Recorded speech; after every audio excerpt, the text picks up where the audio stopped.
If you've just checked your Twitter feed, Instagram, DMs, email, text, and your new TikTok blast in the last 15 minutes while driving and eating your lunch, you may agree that our current reality encapsulates a life of ongoing distractions. While we navigate the fast-paced world around us amidst living in a distracted culture, we may also have a fair share of mental distraction within a dysfunctional narcissistic relationship, albeit interpersonally or globally. In this episode, we're going to define distraction, the devious side of it within the realm of narcissistic relationships, ways to detect and see the tactics, the reasoning behind it, and conclude with how we can prevent from falling to the scheme of distraction and see the wool before it's attempted to be pulled over our eyes. Let's begin. But before we do, if you are enjoying our content, head on over to our Patreon page where you can join our first level tier called Feet Wet. A link is in the description. So simply put, distraction is something that turns your attention away from something you want to concentrate on. It's also known as a diversion, interference, or an interruption. While one study estimated 27% of people are digitally distracted, you may also be facing a high level of distraction if you have encountered a narcissist. Do you think there is a correlation? While social media may be the blatant or obvious method where we can see our distractions at bay, it can be much more subtle when a narcissist distracts. Let's explore further on the indirect methods that are commonly used. Gaslighting. Gaslighting is a cover-up. The narcissist is drawing your attention from the real issue and deflecting your attention to something else, or restating what they believe you should think, feel, or have knowledge of. Gaslighting is meant to hide or conceal something, a distraction. Could it be that we are or have been gaslit without our knowledge? Second, circular conversations.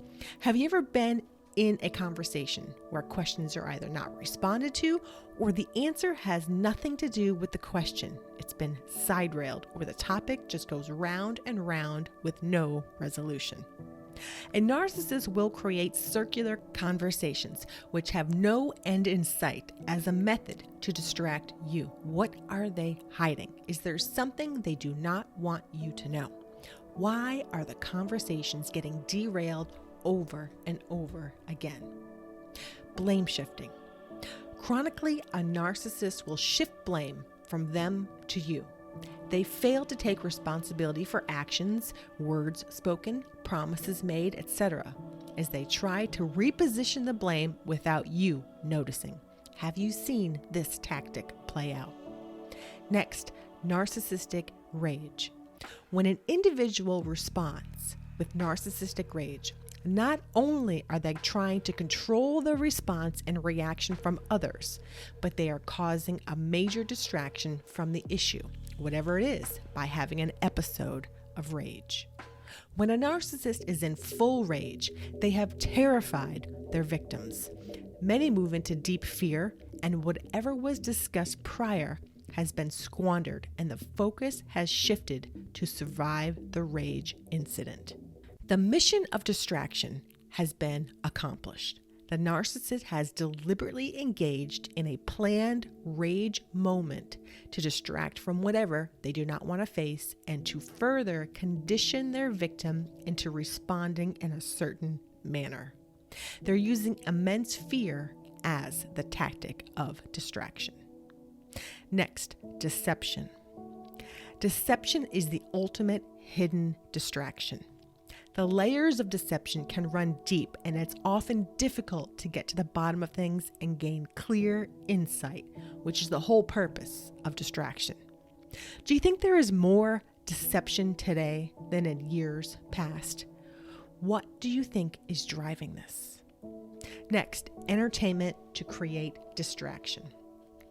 According to an article, the average user in 2020 spends 2 hours and 24 minutes per day on social media and is increasing every year. One thing I also found interesting in my research was how cinema was used to distract Germans from the war. That link is on our website, which poses for some interesting reading. Next, diverting attention. When a diversionary tactic is created, our attention and focus aligns with something new. Shifting focus and modifying attention is a key element to distract away from something someone does not want seen. Have you ever noticed someone try to divert your attention away and to focus on something else? Why are we distracted is the next topic. There could be many reasons why we are being distracted unbeknownst to us at the time, as the tactics are meant to be clever, hidden, but absolutely planned and deliberate. Here could be several reasons to ask if we conclude there is a distraction at hand. 1, if they don't want us to focus on something, why is that? What is the motivation? Are we being conditioned for something? If so, what is it? If we weren't so distracted, what would we be doing otherwise?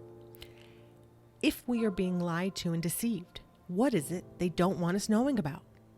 Is our time being robbed from us to focus on the unimportant and trivial as opposed to what really matters? Are we living in a time of bread and circuses? Our objective is not to speak ill of social media or the media in and of itself. And while it has its benefits, there may be more to the story than surface level. My point is to examine the messages with a wide arm, meaning not only from within a narcissistic structure, but to be open to the possibility of large-scale messages of manipulation, deception, which may be a deliberate distraction globally. How can we prevent distraction? In today's world, it may be difficult to eliminate distraction, but we can start with awareness. We can spend our time however we want, and we can digest information 24/7, but we have to set our own limits on how much we will tolerate. When we self-monitor and control our own consumption, it may have positive benefits we may not have anticipated. But in conclusion, as we live in our fast-paced society filled with endless distractions, sometimes one of the best things we can do is to evaluate our consumption, not only on social media platforms, but to evaluate distractions from all other sources and ask ourselves some interrogative questions to see if we are missing a bigger picture which requires further evaluation. Once we see the tactics a narcissist uses to distract within interpersonal relationships, we may also be able to see the same tactics on a much larger scale. When we step aside from our current schedule and assess our consumption, we may be able to see some of the tactics that are enticing to draw us away from what we deem should have higher priority. So do you think we're living in a distracted society? How are you managing your time spent on social media? Have you seen an increase in distraction lately? Drop us a comment below and let us know. And if you like this episode, you're going to like this one here. Take a look.